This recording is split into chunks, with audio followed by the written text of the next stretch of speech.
Welcome to Board Game Animal. My name is Justin. We talked about how much we love the games from indie publishers New Mill and Little Dog Games.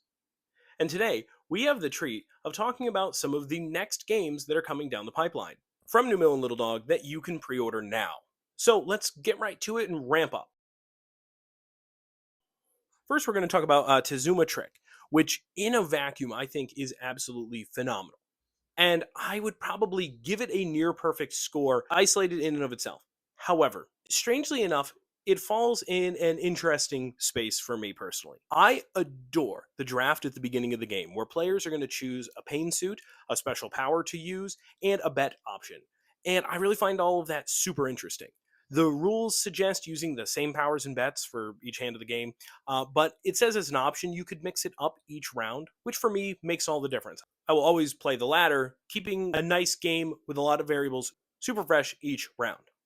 So let's talk about that draft for a moment. That's the absolute core of the game. I find the planning ahead of the draft, that level of strategy that this game requires, is of a certain level that for a trick taker with special powers and asymmetry, it's not one that I would immediately introduce to just general game fans or casual trick taking fans. When looking for those qualities, I probably would always introduce Rebel Princess first, which just means it's going to get played a lot more than this one.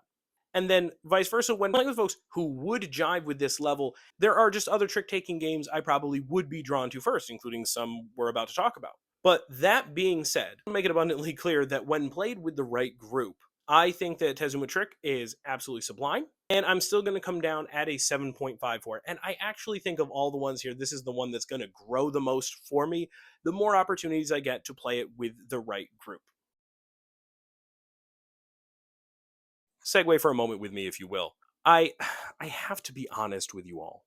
Harry is just not good at trick-taking games. Hold on, let me show you what I mean. Uh, how am I supposed to win the pink 3 if I don't have any pinks?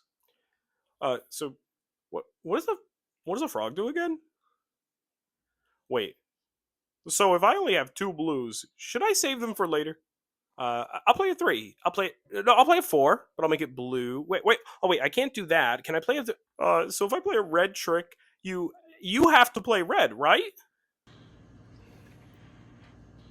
That's not how this works. We went over this. So, needless to say, when I saw that we were getting a trick taking game about misbehaving dogs, well, okay, all joking aside, Worst in Show is a really interesting trick taking game that is far, far, far from the worst. It is really nifty. What you're going to do is you are going to get a hand of cards, right? Before you move anything, you're going to split your hand with an obedience card. With misbehavior cards on the right of your hand, you want to play all of them and only play them if you can play a card legally from the other side of your hand. It is a clever, clever balancing act of betting and winning tricks while managing the cards as smartly as possible and knowing when best to misbehave so you don't bust early and can't play anything at all. This one for me, again, really felt like some clever brain melty stuff that fans of trick taking would like. It's that kind of hook, right? If you like trick takers and you're into that heady stuff, that balancing strategy and tactics and with a little clever twist, this one is going to be for you. On top of that, something I'm not normally banking on when it comes to trick-taking games is I think the artwork here is superb. And honestly, it's some of the best dog art in board games, period. Beth Sobel is a genius. We already knew this. But, if you don't know trick takers and you're just like, this is a cute dog theme, yeah, the game may not be for you. But if you are even slightly intrigued by the idea of delicate, thinky hand management, you're not going to be disappointed. This is another one that I could see growing for me. Right now, I'm at around an 8 out of 10 on this one. I think it looks fantastic, it plays really nicely, and it has the kind of hook that we're looking for these days in a cornucopia of trick-taking games out there. A big wave over here, I think could just be called Daniel Kennel Does It Again. I've already established that I'm a fan of his designs, and man, this is just nice. In general, I love a must-not follow trick taker. And I love games where the point values are constantly fluctuating and you're essentially manipulating the market with each trick won in this game. On top of that, you have interesting player powers that are received by anyone who didn't win the trick or chill out when you legally can't play a card. It makes each and every trick feel rewarding in some way to each player. And the more you play it, I think you can get into a really, really nice rhythm across the table. And on top of everything else, it just looks really quaint and pleasant. It has some really nice moving parts that trick-taking fans, like I said about the last two games, could really sink their teeth into. However, of the three trick takers today, I think it may be the most approachable. So it does a good job at being pretty welcoming, at the same time having a lot of depth to it. Big Wave is getting an 8.5 for me.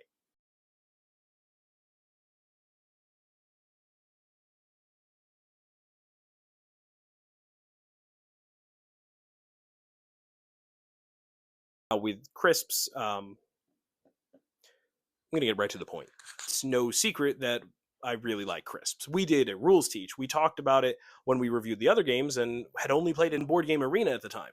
It's great. It is an absolute delight, and to its namesake, it's addictive, and you will want to play it again and again and again and again. I've been in a real card shedding mood lately. I just love them. And Crisps is vying for my all time favorite. Yes, it is simple, but it's clever. And it feels nostalgic for the kind of card games I was raised on, while not feeling like already tread ground. I like to think of this as a game that is built on very simple ideas, but implemented in just the perfect, satisfying way, gameplay wise, and in just the most adorable little package. I mean, the thing, like eating chips or crisps, you can't just have one. You want to keep coming back to it. And it reminds you of that with delightful packaging and production.